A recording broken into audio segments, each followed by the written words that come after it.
Hello, Carl here with Sustainability Theory News. We're over at hobbyfarms.com, and they're talking about how to grow greens year-round with below-grade trench planting. They don't have a lot of good photos in this article, so I'll show you some photos in a second. First, let's go over their tips. They talk about what is below-grade trench planting. Basically, you dig a trench, you plant some greens. If you dig it deep enough below what's called the frost line and you cover it with some poly wrap or some glass, it will collect heat from the sun, or solar gain as it's called, and it will also retain more heat because Earth is usually a pretty good insulator. And if you go below the frost line in your area, you can usually prevent most plants from frosting over. So you gotta select a good site.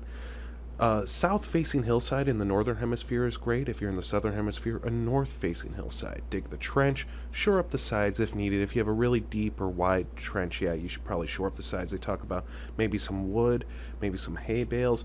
You could also use some adobe, some earthcrete, some sort of simple natural concrete mixture, but it'd be a little harder to demolish down the road, and at that point you might as well build an underground greenhouse. Prepare the base soil for planting. Now's a good time to go some of the photos. If you dig a trench, the topsoil, you're going to want to put that off to the side to reuse and put that right back in the bottom of the hole, while the bottom soil, discard it somewhere. Put it towards the north end of the hole if you're, again, in the northern hemisphere. Maybe you could become some sort of swale or something to prevent water from going downhill into the trench, if you have too much water, that is. So go back to the tips. You got to plant your crops, maybe put a little compost in there, cover it once the frost starts coming into town. Maybe mark or fence off the site, because you don't want kids or animals to fall into these holes, these trenches. Water as needed. Maybe you would take off the plastic wrap to water in the wintertime. They use a little less water because it's not as warm, obviously, but you are still going to need to tend to them, unless you can somehow make it so the melting snow can kind of seep its way into the trench through good design. Pull back the plastic wrap on warm days if you want, and keep the snow cleared so the sun can get in through the clear top. Here's a pretty good image of a straw bale planter box where they just put some straw bales around and put some glass windows right on top. Now, because it's not partially buried in the ground, it might not have very good insulating factors, but hay bales are also pretty good.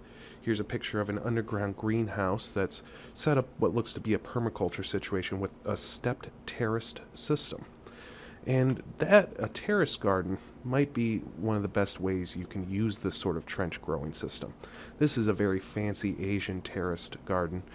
In countries where they don't have a lot of farmland, hey, they have to grow on mountainsides. This is one with cement and whatnot, but it shows the principle of you basically create a step garden or put steps in the side of the hill.